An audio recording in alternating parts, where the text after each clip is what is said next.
Hello everybody, I am recording this on Christmas Day, but that's not what this is about. This video is about my top 5 favorite games of 2023 with some honorable mentions included. So let's get right into it without any further ado. Here's my number 5.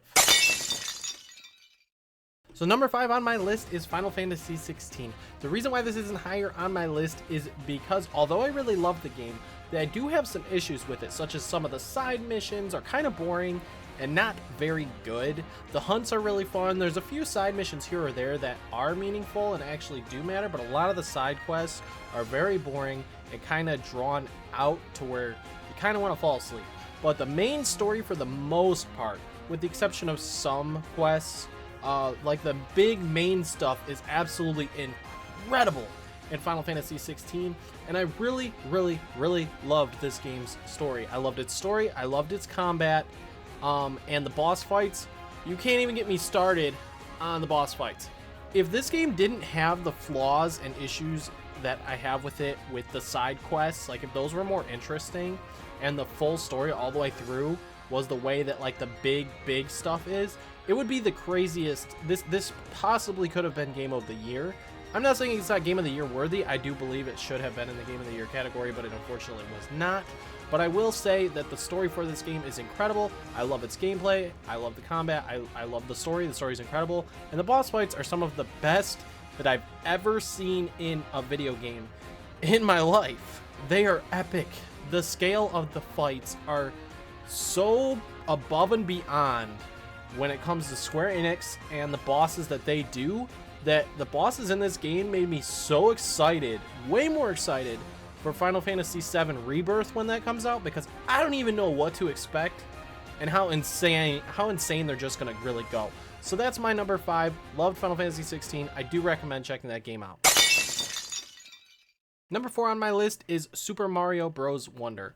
I know this seems kind of crazy that I'd put it above Final Fantasy 16 if you've seen my reactions to that game, and I do believe that I would probably, when it comes to Game of the Year award, throw Final Fantasy 16 a bone here and put that above Super Mario Bros. Wonder. But Super Mario Bros. Wonder is my number 4, and I put it above FF16 due to my flaws and issues with FF16. But when it comes to Mario Wonder, let me tell you, this to me is the best 2D Mario platforming game since Super Mario World on the Super NES. For me, Game Boy Advance, because I grew up playing it on the Game Boy Advance SP as a kid. But the transitions, the level designs, the art style, the flower powers, like everything, the flowers that you grab that change the levels and what they do is like, wow, they got so creative. They really blew me away multiple times with this game, and that is why I would put this so high in being in my top 5 favorite games of the year, because this game, they really surprised me. They took their time. They didn't delay it, but they took their time before revealing the game. They let the developers take their time and take whatever time they needed to create this game, and wow, is this so fun. And when you play multiplayer, whether it's with friends local or online co-op races, it's still a blast. It's still so much fun, and this is a game that I think doing playthroughs with friends is fun, and the replay value is absolutely there.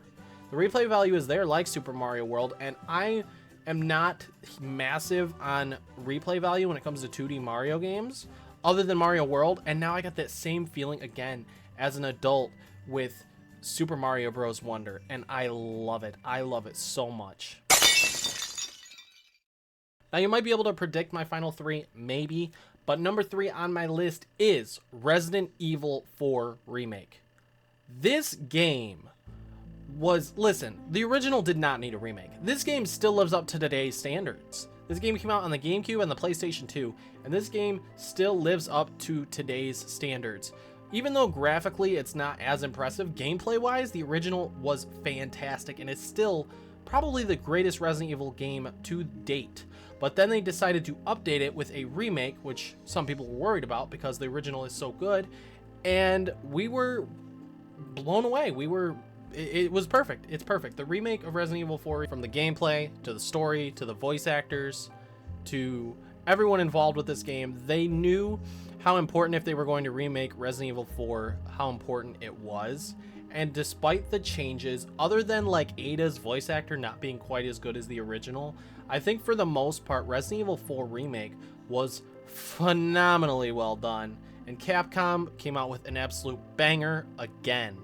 And I think this and Resident Evil 2 Remake are both so good, and this game easily is one of the best games of the year. If you're not a Resident Evil fan, I understand. If you like Resident Evil though, I highly recommend you check this out because it is, everything about it it's just so good. It's fantastic. All right, the last two on my list are really obvious. I mean, if you know me, then you would understand what the last two is. But here's number 2. Yes, it is SpiderMan 2. SpiderMan 2, I had to fight between that and my number 1 for my game of the year. But then I realized between the hours I played of one versus the other and how much of a fan I am of, I'm a big fan of both. But SpiderMan 2 is my number 2 game of this year. And what a game it was. I mean, I have the controller right here. I loved this game. Loved it. Personally, more than the first game and more than Miles Morales. Waiting on New Game Plus. I'm going to be playing the heck out of it again. I loved everything about the storyline, the characters. They still I still really like everything about it. Personally, I don't have a problem with anything related to Mary Jane. I don't understand it. I think it's unique. I think it adds more to make the game more unique versus old Spider-Man games. I don't have an issue with it. I think they improved upon it from the first game. They took a little bit of feedback from it. And outside of that, being able to switch between Miles and Peter Parker was really cool. And the way they did it was so impressive. When you fast travel, especially in this game, blew me away. And I hope that fast travel in the future of gaming is exactly what Spider-Man 2 did. And it left an example of what the future of gaming holds when it comes to fast travel in open world games. Now, yes, my number 1 game of the year is, surprise, The Legend of Zelda Tears of the Kingdom. This game, I've played like 225 hours in this year, ever since it came out. And I still have fun every time I boot this game up. And I'm still not done finding everything, and it's with the exception of the Koroks, I'm not gonna find all those, but everything else I'm not done with. And the building mechanics and the underground, I'm so fascinated by it, having 3 worlds in one with a console that's like 7 years old with like nearly 10-year-old hardware, and it runs this game flawlessly. Like I ran into like no issues with this game like ever. And like there's like hardly any pop-in or anything, no issues whatsoever. I think the story was improved on from Breath of the Wild. I loved the story so much. This actually has officially became my favorite Zelda game of all time over The Legend of Zelda Wind Waker, because the amount of hours I played of this game and the amount of time it sucked me in, and I couldn't stop playing it, and I still go back and have fun with it. Tears of the Kingdom story, characters, all of that, it's just perfect. And they ended it with a bang at the end, and absolute bangaroony, let me tell you. It was awesome. No spoilers, but that ending, I don't know what they're going to do to top this, but I am pumped to see how.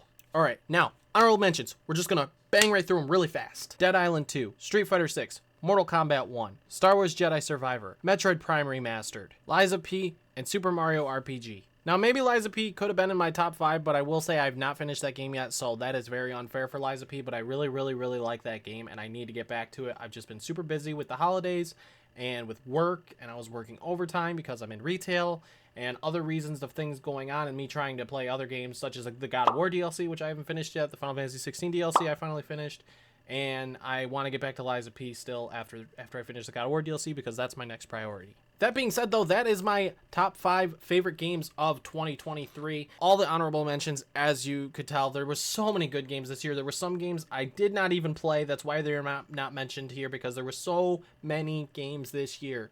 Let me know in the comments down below what your favorite game of the year was, what other games you played this year, how many games have you played this year and beaten. Like, let me know, because this year was really insane. Anyways, guys, I'm looking forward to the future of 2024 with games coming out then. Thanks, guys, so much for watching this video. Hit that like button if you enjoyed. Maybe subscribe to the channel if you're new here, because I'm just an idiot who loves playing video games. And Merry Christmas to you. This is out after Christmas. I'm sorry you're looking at past me here. But, yeah, good times here. Thanks so much for watching. Let me know your top 5 down below, maybe even your top 10. I wanted to do a top 5 because there was only so many games this year that I played, and like, I don't know, just my personal top 5 plus honorable mentions. Anyways, guys, thanks so much for watching. See you guys next time. Peace.